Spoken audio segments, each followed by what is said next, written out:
Okay, I think I'm good. So, I'm not here yet. I don't know. I've been running around. I'm kind of excited today for a couple different reasons, but I'm not going to get distracted. I'm going to focus. I am here today. Today I get to show you something that I'm also really excited about. This is the natural dye kit from Emily of Wool and Palette Yarn, and this box, you guys, she drew all of these gorgeous flowers that she had printed on the box. And she's got tons of information on the box. You've got instructions for what you'll need. I mean, she put so much thought into this box, you guys. It's amazing. And it's so pretty. It's just so pretty. I love it. I love it. And so I haven't opened this yet. So I am opening it for the first time right now. I did go ahead and cut the seal, but here we go. Are you ready? Oh, and I'm wiggling my camera, sorry. Ta-da! So inside this beautiful box, we have instructions. We've got information about water, the equipment, pot maintenance, face mask and gloves, all the things that you would need for it. Look at this. Look how much information she has in here. Oh my goodness. This is a treasure trove. I have never done any natural dyeing. Oh, you know what? That's not entirely true. I did dye some yarn once with coffee. I needed just a little bit of brown yarn for a project that I was doing. So I took some white wool that I had. I think it was just doing duplicate stitch or something like that. And so, yeah, I did dye some yarn with coffee once, but that one kind of seemed like a no-brainer. So here is the wool. And these are the weld flowers. Look at that. There's so many. And then this is iron, probably for the, hold on, I'm going to make some noise. Just want to make sure I'm not missing anything out of the box. Okay, so we've got, this is her sport weight base, and my flowers leaked a little bit on there. So I've got, this is such a scrumptious yarn, you guys. It is sport weight, and this is also, it's also pre-scoured and pre-mordanted. It's already ready to go, right? And so, yeah, it's 100% merino and rambouillet wool, non-superwash. And I'm working on a project with another one of her yarns, a worsted weight, same yarn content. And it's so squishy. It's beautiful. So this is the sport weight. And it's can you see the squish? I don't know if you can tell how squishy it is. It's so pretty. Okay, so this is the yarn, and Emily has really great yarn. And then this is, so these are weld flowers. It says organically grown in Portland, Oregon in Emily's garden. She grew them and cut them herself. Includes the stems, leaves, flowers, and seeds. And so it's enough to make a vibrant yellow, all right, for one skein of yarn. So let me just open this up. Sorry, it's noisy. And look at this. Look in here. Look at all. Oh my goodness. Oh, and it smells good too. So let me see. So here we've got some stems and some leaves. I'm trying to get to some flowers. There's a sprig of flower. So this is like a whole, I'm going to make such a mess here on my table, but I don't care. Look at this. There's like 3 handfuls of this. There's so much material here. That's amazing. And then this is the little packet of iron. She says, wear gloves while handling and keep away from children and pets. And so I think this is what you need if you are going to change the color. So let me check.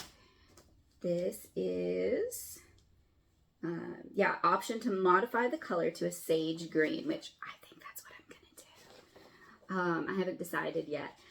I don't know anything about dyeing yarn, y'all. This is a new adventure for me, and it's honestly, it's not something that I expect to pursue. It's going to be a fun experiment though, and I'm really excited to give it a try.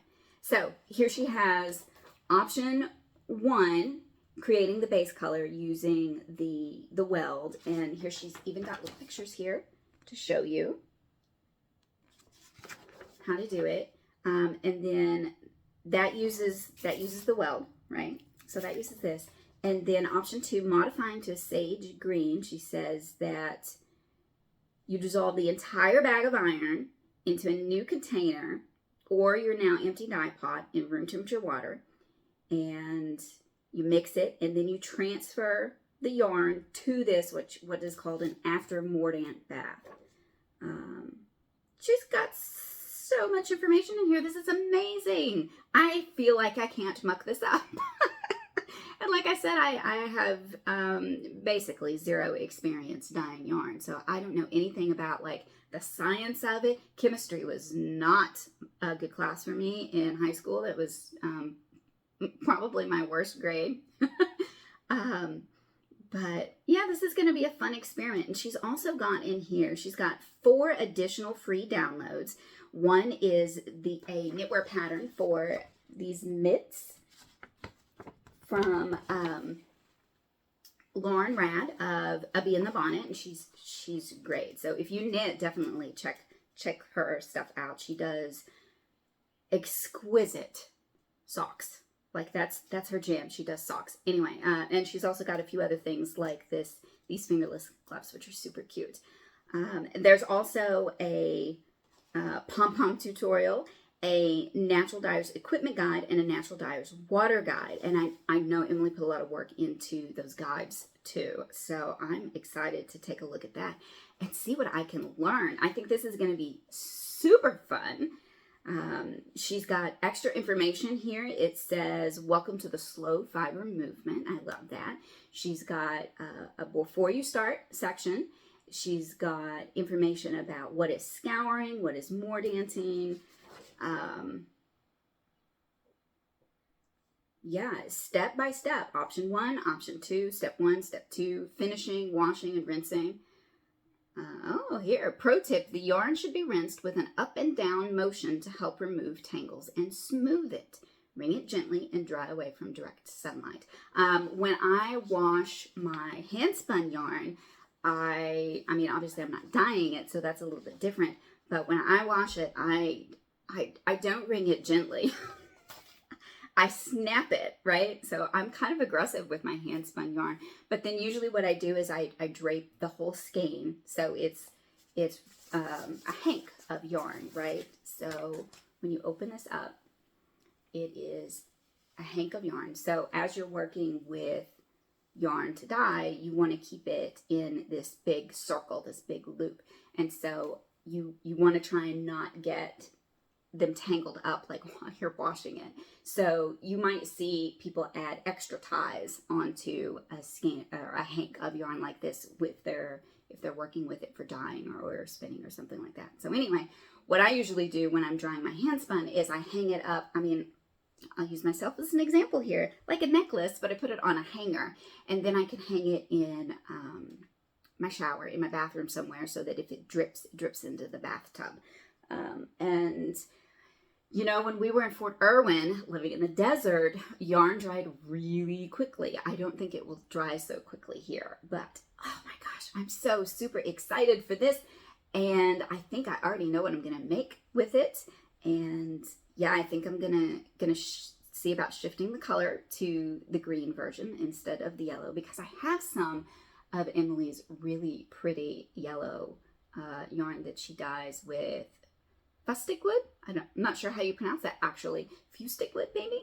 And it's this gorgeous mustard color if you haven't seen it yet. So the weld does a lighter yellow, and I just ruined that really pretty skein she had wrapped up, but that's okay. This is going to be so much fun. I can't wait to try it. I have to find a pot. I think that is the #1 thing that I need, because she says that it is kind of a no-no. It's a no-no to use your kitchen pots to dye yarn in. So that's something that I've already learned just talking to her before I even got the kit. But yeah, so I'll have to look for a pot. She does have resources somewhere